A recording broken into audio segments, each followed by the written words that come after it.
कक्षा है 7, विषय है हिंदी, पाठ संख्या है 1। हम पंछी उन्मुक्ते गगन के। हम पंछी, हम यानी हम, पंछी यानी पक्षी, उन्मुक्त यानी खुले, गगन यानी आकाश के, कि हम पक्षी खुले आकाश के। और ये जो कविता है उससे कविता रचना के कवि है शिव मंगल सिंह है सुमन। शिव मंगल सिंह सुमन की है कविता है हम पंछी उन्मुक्ते गगन के। तो पहले ये पाठ है, पाठ का अनुवाद हो जाएगा कि हम पंछी यानी पक्षी, उन्मुक्त यानी खुले, गगन यानी आकाश के, कि हम पक्षी है खुले आकाश में रहने वाले हैं।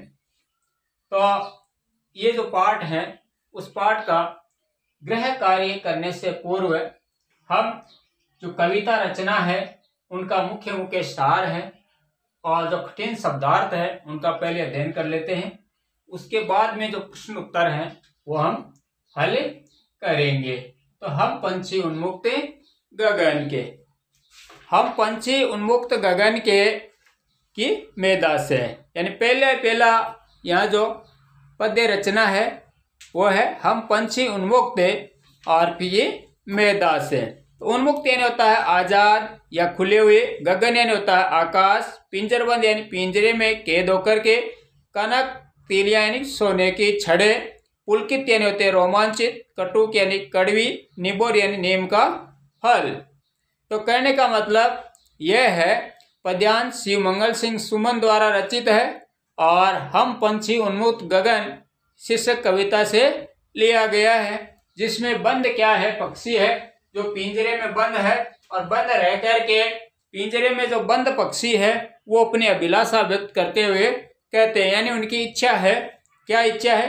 पक्षी कहते हैं कि हम खुले आकाश में उड़ने वाले आजाद पक्षी है, इसलिए पिंजरे में कैद होकर हम अपना मधुर गान नहीं गा सकेंगे, भले ही वह पिंजरा सोने का बना हुआ क्यों न हो। उल्लास में खुले हुए हमारे पंख पिंजरे में लगी इन सोने की तीलियों से टकराकर टूट जाएंगे, यानी कि हमारे जो खुले पंख है वो ये जो सोने का जो पिंजरा हो उसमें तीलियां लगी हुई है, ताड़ियां, उससे टकरा कर टूट जाएंगे। तो हम पंछी नदियों और झरनों का बहता जल पीने वाले हैं, कि हम पक्षी हैं वो नदियों और झरनों का चलता हुआ या बहता हुआ जल पीने वाले हैं। हम पिंजरे में कैद होकर भूखे प्यासे रहकर मर जाएंगे। हमारे लिए पिंजरे में सोने की कटोरी में रखे हुए मेधा से तो अच्छी नीम की कड़वी जो निम्बोली है वह है। यानी इसका भाव यह हो जाएगा कि पिंजरे में कैद होकर सोने की कटोरी में रखी मेधा खाने से आजाद होकर खुले आकाश में उड़ना अधिक अच्छा होता है। यानी पिंजरे में बंद रह करके अगर उसको चाहे कुछ भी खाने के लिए मिल जाए उससे अच्छा होता है कि वह खुला फिर करके यानी आजाद रह करके कुछ ग्रहण करे, तो सबसे अच्छा लगेगा। दूसरा पैरा है इसका कि स्वर्ण श्रृंखला के बंधन में अनार के दाने। स्वर्ण श्रृंखला के बंधन में अनार के दाने। तो स्वर्ण श्रृंखला होती है सोने की जंजीर, गति यानी चाल, तरु यानी पेड़, फुनगी यानी होता है पेड़ का सबसे ऊपरी भाग, अरमान यानी इच्छा, नभ यानी आकाश, सीमा यानी सरहद किनारा, चुगते यानी चुगना खाना, तारक यानी तारे। तो इसमें यानी ये शिव मंगल सिंह सुमन द्वारा रचित है और इसमें पक्षी है वो बंध युक्त है, यानी बंधन युक्त जीवन की परेशानियों और अपनी इच्छाओं को व्यक्त कर रहे हैं। तो अनुवाद हो जाएगा, पक्षी कहते हैं कि सोने की इन जंजीरों में बंद कर हम अपनी स्वाभाविक चाल और उड़ने के ढंग आदि सभी को भूल गए हैं। पेड़ों की फुनगी पर बैठना और पंखों के सारे झूलना अब तो हमारे लिए बस सपने की बात बनकर रह गई है। इस बंधन में पड़ने से पहले हमारी यही इच्छा थी कि हम खुले नीले आसमान की सीमा तक उड़े और सूर्य की लाल किरणों के समान अपनी चोंच खोलकर आकाश में छाए तारों रूपी अनार के, यानी तारों रूपी अनार के दाने चुगते रहे। इसके बाद में तीसरा पैरा है कविता रचना का कि होती सीमाहीन विघ्न न डालो। सीमाहीन यानी जिसकी सीमा नहीं हो, असीम, क्षितिज यानी जहां धरती और आकाश मिलते हैं, होड़ा होड़ी एक दूसरे से आगे बढ़ने की चाह, प्रतिस्पर्धा, तंती सांसें होता है प्राणांत के समय टूटती सांसें, नीड यानी घोंसला, आश्रय यानी सहारा, छिन बिन यानी नष्ट भ्रष्ट करना, आकुल उड़ान यानी उड़ने की अधीरता, विघ्न यानी होती है बाधा।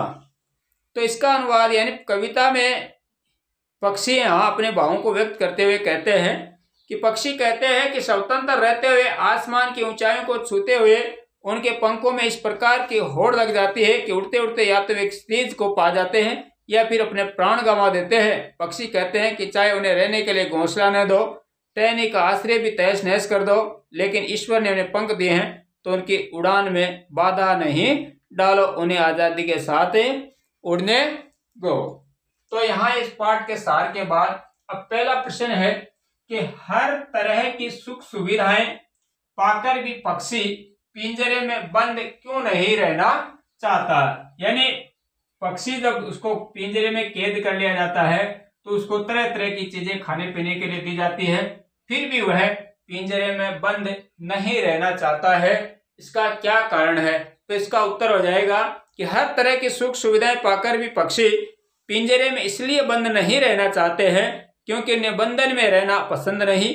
वे अपनी इच्छा के अनुसार खुले आसमान में ऊंची उड़ान भरना, बहता जल पीना और निम्बोलियां खाना ही चाहते हैं।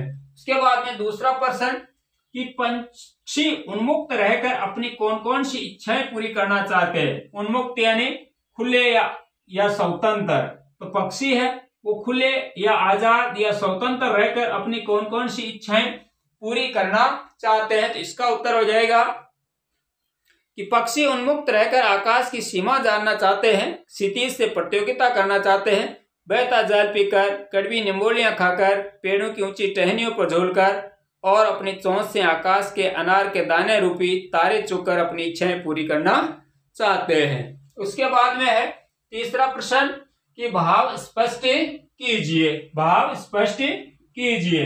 या तो क्षितिज मिलन बन जाता या तंती सांसों की डोरी। तो क्षितिज जहाँ पृथ्वी और आकाश होता है, गगन, उसके बीच का जो स्थान है वो या तो क्षितिज मिलन बन जाता या तंती सांसों की डोरी। इसका भाव यह है कि उपयुक्त पंक्ति में पक्षी अपनी हार्दिक इच्छा प्रकट कर कहता है, यानी उसके मन की इच्छा है, कहता है कि यदि मैं आजाद होता तो उसे असीम क्षितिज से मेरी होड़ा होड़ी हो जाती। असीम क्षितिज जिसकी कोई सीमा न हो, होड़ा होड़ी हो जाती। मैं अपने पंखों से उड़कर या तो उस क्षितिज में से जाकर मिल जाता या फिर मेरा प्राणांत हो जाता, यानी प्राणों का अंत हो जाता, या फिर पक्षी है जो है उस क्षितिज में मिल जाता। यह है कक्षा 7 में हम पंछी उन्मुक्त गगन के पाठ का गृह कार्य।